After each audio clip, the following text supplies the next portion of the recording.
नमस्कार। मेरा पूरा देश सुन रहा है। राष्ट्र की आवाज 140 करोड़ लोगों की, एक ही आवाज आपके साथ। मैं हूं सरफराज। मैं सरफराज सैफी आपको बताना चाहता हूं, चुनावी घमासान के बीच अपनी जमानत की राह देख रहे दिल्ली के मुख्यमंत्री अरविंद केजरीवाल के लिए अच्छी खबर आई। आज सुप्रीम कोर्ट ने केजरीवाल को अंतरिम जमानत दे दी। केजरीवाल अब जेल से बाहर आ चुके हैं। केजरीवाल को 1 जून तक के लिए अंतरिम जमानत मिली है, यानी केजरीवाल अब चुनाव प्रचार कर सकेंगे। हालांकि सुप्रीम कोर्ट ने कुछ शर्तें जरूर रखी हैं, लेकिन चुनाव के दौरान सुप्रीम कोर्ट का यह फैसला आम आदमी से लेकर पूरे विपक्षी गठबंधन के लिए एक उम्मीद सी जागी है। केजरीवाल शनिवार सुबह 11 बजे कनॉट प्लेस हनुमान मंदिर भी जाएंगे। उसके बाद दोपहर 1 बजे दफ्तर में प्रेस कॉन्फ्रेंस भी होगी। केजरीवाल की जमानत के साथ सुप्रीम कोर्ट ने कौन कौन सी शर्तें लगाई हैं और केजरीवाल जेल के बाहर आने के बाद क्या कुछ कहा, आज आपको राष्ट्र की आवाज के जरिए यह दिखाने की कोशिश करूंगा। चौथे चरण के चुनाव से पहले माहौल ज्यादा गर्मा गया है। वैसे तो चुनाव में बयानों की बहार आई हुई है, मगर अब चुनावी लड़ाई, धमकी, निजी हमलों तक आ गई है। 3 चरण के चुनाव गुजर जाने के बाद बार पलटवार और ज्यादा तेज हो गया है। सियासी प्रहार और ज्यादा तेज हो गया है। सियासी दलों में तकरार हद से ज्यादा तीखी होती जा रही है। अब हालात यह हैं कि चुनावी वार पलटवार निजी हमलों में तब्दील हो गई है। अब एक नेता दूसरे नेता पर हमला करते करते तू तड़ाक तक आ गए हैं। हमारे देश की राजनीति का यह हाल हो गया है। महाराष्ट्र के अहमदनगर की एक चुनावी सभा में शिवसेना उद्धव गुट के नेता संजय राउत ने प्रधानमंत्री नरेंद्र मोदी को लेकर कुछ ऐसा कह दिया जिसके बाद घमासान मचा हुआ है। प्रधानमंत्री नरेंद्र मोदी ने भी संजय राउत के बयान पर पलटवार किया है। आखिर संजय राउत ने ऐसा क्या कह दिया जिससे लगातार सियासी पारा हाई है और पीएम मोदी लगातार एक के बाद एक पलटवार भी कर रहे हैं। आखिर पीएम मोदी ने क्या कुछ कहा, आज आपको राष्ट्र की आवाज के जरिए यह भी समझाने की कोशिश करूंगा। हैदराबाद का तापमान वैसे तो करीब 36 डिग्री सेल्सियस है, क्योंकि गर्मी बहुत ज्यादा है, लेकिन उससे ज्यादा तपिश चुनावी गर्मी की वजह से लोग 40 डिग्री की गर्मी महसूस कर रहे हैं। हैदराबाद की चुनावी पिच पर वोल्टेज इतना ज्यादा हाई हो चुका है कि उसकी तपिश देश की राजधानी दिल्ली तक महसूस की जा रही है, पूरे हिंदुस्तान में भी महसूस की जा रही है। और 2024 के चुनाव में 2012 में दिए गए एक बयान की याद दिलाकर बार पलटवार का दौर शुरू हो गया है। 12 साल पहले असदुद्दीन ओवैसी के भाई अकबरुद्दीन ओवैसी का वो बयान आज भी हिंदुस्तान को याद है, जब हैदराबाद में खड़े होकर अकबरुद्दीन ओवैसी ने सिर्फ 15 मिनट के लिए पुलिस हटाने की बात कही थी। और 12 साल बाद जब नवनीत राणा हैदराबाद में बीजेपी के लिए प्रचार करने पहुंची तो बिना पुलिस के सिर्फ 15 सेकंड की मांग की। अब नवनीत राणा के बयान पर हैदराबाद की सियासत और ज्यादा सुलग गई है। हैदराबाद में इस बात की जंग छिड़ी हुई है कि असली शेर कौन है। 2024 की चुनावी लड़ाई कैसे धर्म और धमकी तक आ गई, आज आपको राष्ट्र की आवाज के जरिए ये बताने, दिखाने, समझाने की कोशिश करूंगा। मैं अपने हिंदुस्तान के कोने कोने की आवाज को दिल्ली तक पहुंचाता हूं, दिल्ली की आवाज को देश दुनिया के कोने कोने तक पहुंचाता हूं। नेताओं की आवाज को मैं आम लोगों तक पहुंचाता हूं, आम लोगों की आवाज को मैं अपने देश के हुक्मरानों तक पहुंचाता हूं। आपकी आवाज से मिलती है मेरी आवाज और बन जाती है राष्ट्र की आवाज।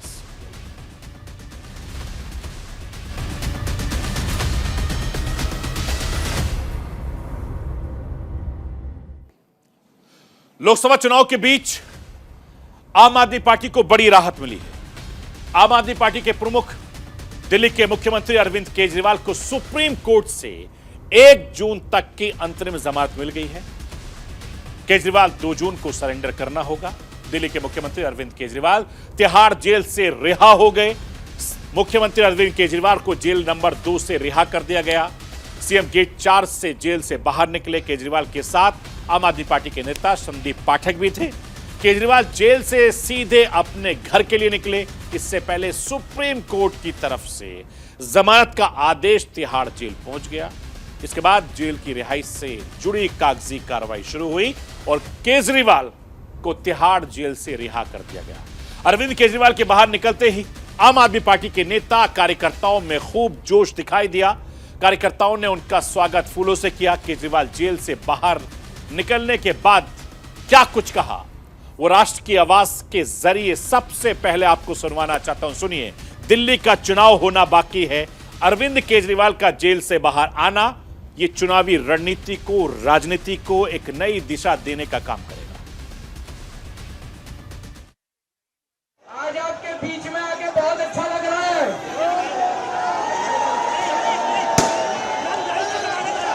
मैंने कहा था ना मैं जल्दी आऊंगा, मैंने कहा था ना जल्दी आऊंगा, आ गया। सबसे पहले मैं हनुमान जी के चरणों में वंदना करना चाहता हूं। हनुमान जी के आशीर्वाद से, हनुमान जी के आशीर्वाद से आज मैं आप सब लोगों के बीच में हूं। आम आदमी पार्टी के लिए और इस देश के लिए, भारत का लोकतंत्र बचाने के लिए, संविधान बचाने के लिए, तानाशाही का अंत करने के लिए अरविंद केजरीवाल जी संघर्ष कर रहे हैं, लड़ाई लड़ रहे हैं। उनके साथ आम आदमी पार्टी का एक एक कार्यकर्ता मिलकर देश की जो तानाशाह सरकार है, प्रधानमंत्री नरेंद्र मोदी की तानाशाही का अंत हम लोग करेंगे। केजरीवाल जी ने आज आह्वान किया है देश की 145 करोड़ जनता से कि वो इस लड़ाई में उनका साथ दें, तन मन धन से। लगातार अरविंद केजरीवाल जी इस तानाशाही का अंत करने के लिए, हिटलर शाही का अंत करने के लिए, मोदी शाही का अंत करने के लिए संघर्ष कर रहे हैं। मैं आपको यह बताना चाहता हूं कि अरविंद केजरीवाल तिहाड़ जेल से रिहा होने के बाद अरविंद केजरीवाल अपने घर पहुंचे। अपने घर पहुंचकर उन्होंने अपने माता पिता से भी आशीर्वाद लिया। ये तस्वीर देखिए अरविंद केजरीवाल की। अरविंद केजरीवाल जैसे ही तिहाड़ जेल से घर पहुंचे, अपनी माता से गले लगते हुए, अपने पिताजी से मिलते हुए। ये तस्वीरें बहुत ज्यादा अहम है। अब से कुछ पल पहले की तस्वीरें हैं जो मैं आपको इस वक्त दिखा रहा हूं। ये देखिए, उनकी माताजी ने फूल पहनाकर उनका इस्तकबाल किया, स्वागत किया और उन्होंने अपने माता और पिता के दोनों के पैर छूकर आशीर्वाद लिया, टीका किया गया। आप तस्वीरों के जरिए देख सकते हैं उनके परिवार के तमाम लोग यहां पर मौजूद थे। देश की सर्वोच्च अदालत सुप्रीम कोर्ट ने दिल्ली के मुख्यमंत्री अरविंद केजरीवाल को लोकसभा चुनाव में प्रचार के लिए 1 जून तक अंतरिम जमानत दे दी है, लेकिन साथ ही सुप्रीम कोर्ट ने कुछ शर्तें भी लगाई हैं। वो शर्तें आखिर क्या हैं, राष्ट्र की आवाज के जरिए आपको दिखाना चाहता हूं, जरा समझ लीजिए। अंतरिम जमानत के दौरान अरविंद केजरीवाल मुख्यमंत्री दफ्तर या दिल्ली सचिवालय नहीं जाएंगे, ये पहली शर्त। इसके अलावा अरविंद केजरीवाल किसी भी फाइल पर सिग्नेचर नहीं करेंगे, दस्तखत नहीं करेंगे, बशर्ते एलजी से सहमति या क्लियरेंस हासिल करने के लिए ऐसा करना जरूरी हो जाएगा। इसके अलावा तीसरी शर्त, अरविंद केजरीवाल इस केस में अपनी भूमिका को लेकर कोई बयान नहीं देंगे। चौथी शर्त, वो किसी गवाह से संपर्क में नहीं करेंगे। इसके अलावा केस से जुड़ी फाइल को एक्सेस नहीं करेंगे। ये सुप्रीम कोर्ट ने सशर्त जमानत दी है। मैं आपको यह बताना चाहता हूं कि सुप्रीम कोर्ट ने अरविंद केजरीवाल को यह भी निर्देश दिया कि वो आबकारी नीति घोटाले से संबंधित मनी लॉन्ड्रिंग मामले में अपनी भूमिका के बारे में टिप्पणी नहीं करेंगे। अरविंद केजरीवाल को तिहाड़ जेल से रिहाई के लिए 50,000 रुपए की जमानत राशि जमा करनी पड़ी और इतनी राशि का मुचलका भी भरना पड़ा। सुप्रीम कोर्ट ने यह भी कहा कि अरविंद केजरीवाल को अंतरिम जमानत देना उनके खिलाफ मामले में कोई क्लीन चिट नहीं है। सुप्रीम चुनावी घमासान में वैसे तो आधा सफर तय कर लिया है, लेकिन बाकी के बचे आधे आधे सफर में केजरीवाल का आना एक ट्विस्ट की तरह है। चुनावी मैदान में केजरीवाल के आने से आम आदमी पार्टी के साथ साथ इंडिया गठबंधन को भी मजबूती मिलेगी, यानी बाकी का बचा प्रचार और सफर दिलचस्प होने वाला है, क्योंकि दिल्ली में अभी चुनाव बाकी है। मैं आपको यह भी बताना चाहता हूं, हिंदुस्तान में इस वक्त चुनावी माहौल अपने पूरे शबाब पर है। 3 चरणों के दौरान हो चुके हैं। चौथे चरण के लिए प्रचार जोरों शोरों से इस वक्त चल रहा है। सत्ता पक्ष हो या विपक्ष हो, लगातार एक दूसरे पर हमला कर रहे हैं, निजी हमले कर रहे हैं। एक दूसरे पर वार पलटवार काफी ज्यादा तेज हो गया है। जैसे जैसे चुनाव आगे बढ़ रहा है, वैसे वैसे नेताओं के तेवर और जुबान बदल रही है। चुनावी सभाओं में फिल्मी डायलॉग और फिल्मी अंदाज का इस्तेमाल खूब हो रहा है, लेकिन मर्यादाएं भी खूब टूट रही हैं। अब नेता एक दूसरे पर हमला करते करते तू तड़ाक पर आ गए हैं। महाराष्ट्र में उद्धव गुट के नेता संजय राउत और प्रियंका चतुर्वेदी ने कुछ इसी तरीके की मर्यादाएं भी लागी हैं। चुनाव के वक्त नेताओं के दिल दिमाग पर अक्सर ऐसे सियासी भूत का कब्जा कर जाते हैं जो उनके इस तरह की भाषा और ऐसी तुलना करवा देते हैं। महाराष्ट्र के अहमदनगर की चुनावी रैली में उद्धव गुट के नेता ने संजय राउत ने कुछ ऐसा हुआ, ऐसा कहा। संजय राउत ने हिंदुस्तान के प्रधानमंत्री नरेंद्र मोदी को लेकर ऐसा बयान दिया जिसके बाद महाराष्ट्र से लेकर हिंदुस्तान की सियासत में पारा हाई हो गया। संजय राउत ने प्रधानमंत्री नरेंद्र मोदी को सीधे सीधे धमकी दे डाली। संजय राउत ने धमकी पर प्रधानमंत्री नरेंद्र मोदी ने खुद पलटवार किया। प्रधानमंत्री नरेंद्र मोदी महाराष्ट्र के नंदुरबार में पहुंचे थे। पीएम मोदी की रैली में उन्होंने शिवसेना उद्धव गुट पर जमकर निशाना साधा। संजय राउत की धमकी का जवाब दिया, अपने अंदाज में दिया। प्रधानमंत्री नरेंद्र मोदी ने क्या कुछ कहा है वो राष्ट्रीय आवाज के जरिए आपको सुनवाऊंगा, लेकिन उससे पहले संजय राउत का वो बयान सुनवाना चाहता हूं जिस बयान के बाद सियासत और ज्यादा तेज हो गई। हा जो औरंगजेब आहे त्याचा जन्म गुजरातमध्ये झालाय, पहा इतिहास।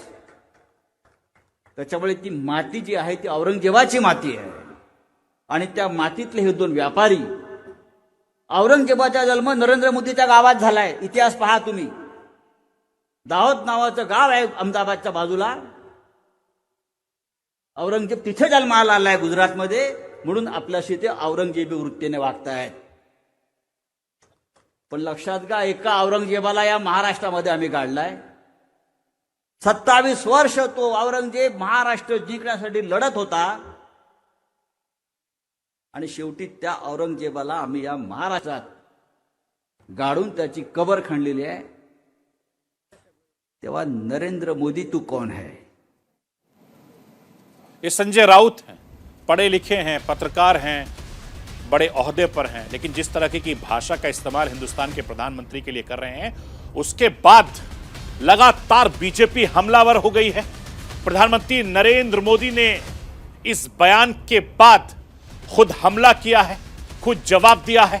मैं हिंदुस्तान के प्रधानमंत्री नरेंद्र मोदी को सुनवाना चाहता हूं। सुनिए संजय राउत और उनके नेता को किस तरीके से वो जवाब दे रहे हैं।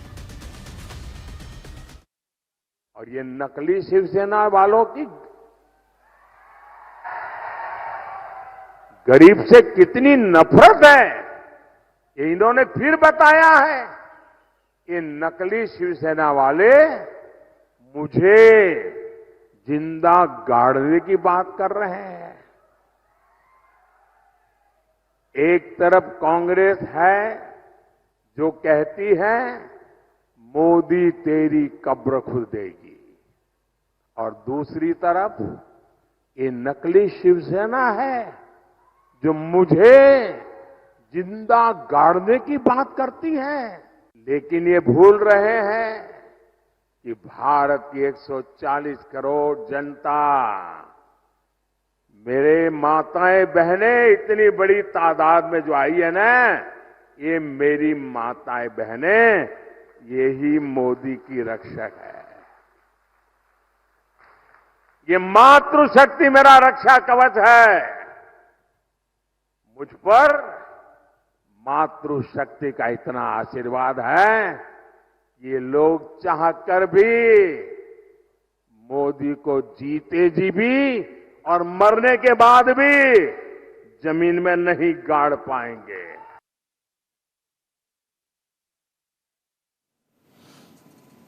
मैं आपको यह बताना चाहता हूं कि लोकसभा चुनाव की आधे से ज्यादा सीटों पर चुनाव खत्म हो गया। 3 चरण में कुल 283 लोकसभा सीटों पर चुनाव हुआ। अब की बार 4 चरणों में 260 सीटों पर चुनाव होना है। 260 सीटों के लिए सियासी दलों में वार पलटवार और तकरार काफी ज्यादा बढ़ गई है। एक तरफ प्रधानमंत्री नरेंद्र मोदी ने महाराष्ट्र में विपक्षी दलों पर जमकर हमला बोला, तो उत्तर प्रदेश के कन्नौज में इंडिया गठबंधन की ने एक साझा रैली की, जिसमें कांग्रेस नेता राहुल गांधी, अखिलेश यादव, संजय सिंह शामिल हुए। अखिलेश यादव की इस रैली को संबोधित करते हुए राहुल गांधी ने बीजेपी प्रधानमंत्री मोदी पर हमला भी बोला है। राहुल गांधी ने कहा है कि उत्तर प्रदेश में इंडिया गठबंधन का तूफान आ रहा है। बीजेपी की सबसे बड़ी हार उत्तर प्रदेश में होने जा रही है। उत्तर प्रदेश में बदलाव होगा, हिंदुस्तान में बदलाव आएगा। अखिलेश यादव का प्रचार करते हुए राहुल गांधी इतने जोश में दिखाई दिए कि कई बार राहुल गांधी ने मन से कहा, लिख कर रख लो, बीजेपी हार रही है। ये राहुल गांधी ने कहा। राहुल गांधी ने यह भी कहा कि कन्नौज में अडानी अंबानी का नाम लेकर भी प्रधानमंत्री नरेंद्र मोदी पर हमला बोला। इस रैली में अखिलेश यादव ने भी जमकर निशाना साधा। अखिलेश यादव ने बीजेपी पर तंज कसते हुए कहा कि बीजेपी डबल इंजन की बात करती है, लेकिन एक इंजन खटारा हो गया है। मैं आपको सुनवाना चाहता हूं कि इस लड़ाई में किस तरीके से भारतीय जनता पार्टी पर नेताओं ने हमला बोला। 10 साल नरेंद्र मोदी जी ने अदानी और अंबानी का नाम नहीं लिया। 10 साल हजारों स्पीचें दी, अदानी अंबानी का नाम तक नहीं लिया। मगर अब भैया देखिए, जब कोई डर जाता है तो उन्हीं लोगों का नाम लेता है जो सोचता है बचा पाए। इसीलिए नरेंद्र मोदी जी ने अपने 2 मित्रों का नाम ले लिया कि भैया मुझे आके बचाओ, इंडिया गठबंधन ने मुझे घेर लिया है, मैं हार रहा हूं, मुझे बचाओ, अदानी अंबानी जी मुझे बचाओ। इसीलिए नरेंद्र मोदी जी ने नाम लिया। अच्छा, उनको यह भी मालूम है कि अदानी जी कौन से टेम्पो में और कैसे पैसा भेजते हैं। पर्सनल एक्सपीरियंस है प्रधानमंत्री जी का, टेम्पो वाला।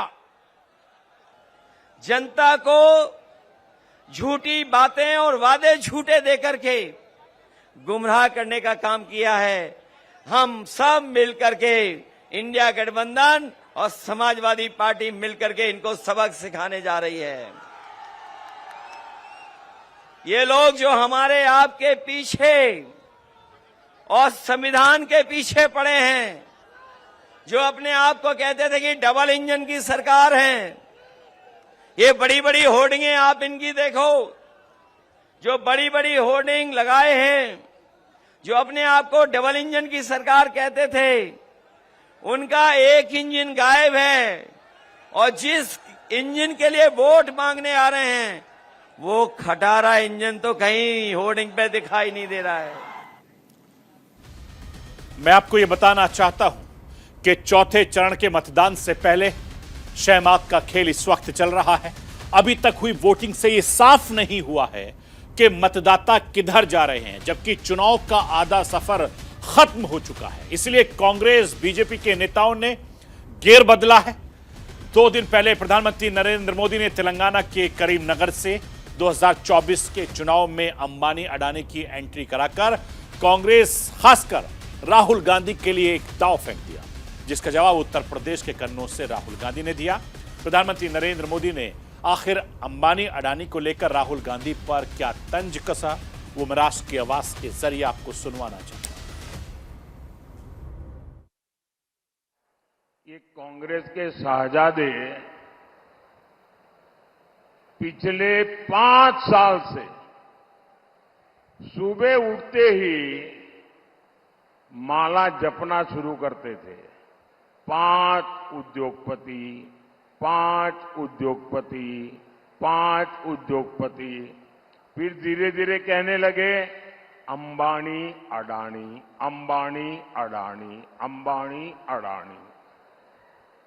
5 साल से, लेकिन जब से चुनाव घोषित हुआ है, इन्होंने अंबानी अडानी को गाली देना बंद कर दिया। मैं आपको यह भी बताना चाहता हूं कि 2024 के घमासान में नेताओं के जुबान बेलगाम होती जा रही हैं। धर्म का रण उत्तर प्रदेश से लेकर हैदराबाद तक छिड़ा हुआ है। एक तरफ असदुद्दीन ओवैसी और अकबरुद्दीन ओवैसी हैं, तो दूसरी तरफ बीजेपी के नेता माधवी लता और नवनीत राणा हैं। हैदराबाद में 12 साल पहले एक बयान पर घमासान छिड़ा था। असदुद्दीन ओवैसी के छोटे भाई अकबरुद्दीन ओवैसी ने 12 साल पहले एक बयान दिया था। 12 साल पहले अकबरुद्दीन ओवैसी ने पुलिस से 15 मिनट मांगे थे। अब 12 साल के बाद बीजेपी की नेता सांसद नवनीत राणा सिर्फ 15 सेकंड मांग रही हैं और अकबरुद्दीन ओवैसी 15 मिनट में गायब कर देने का इरादा रखते थे। अब नवनीत राणा 15 सेकंड में गायब कर देने का इरादा जता रही हैं। नवनीत राणा हैदराबाद में बीजेपी की प्रत्याशी माधवी लता का प्रचार करने पहुंची थी और यह विवादित बयान उन्होंने दिया। अकबरुद्दीन ओवैसी ने 15 मिनट वाला बयान कब कहां दिया था और इस बयान को लेकर उन पर क्या कार्रवाई हुई, वो राष्ट्र की आवाज के जरिए आपको बताऊंगा। लेकिन उससे पहले सांसद नवनीत राणा, जो बीजेपी की सांसद हैं, उनके 15 सेकंड वाले बयान को सुन लीजिए और इसके मायने भी निकाल लीजिए। अगर इन लोगों ने सोच लिया, वो छोटा बड़ा बड़ा भाई ना, छोटा और बड़ा। छोटा बोलता है कि पुलिस को 15 मिनट हटा दो, तो हम दिखाएंगे बोले कि क्या कर सकते हैं। छोटे को मेरा कहना है, तेरे को 15 मिनट लगेंगे छोटे, और हमको सिर्फ 15 सेकंड लगेंगे। 15 सेकंड पुलिस को हटाना, 15 सेकंड अगर पुलिस को हटाया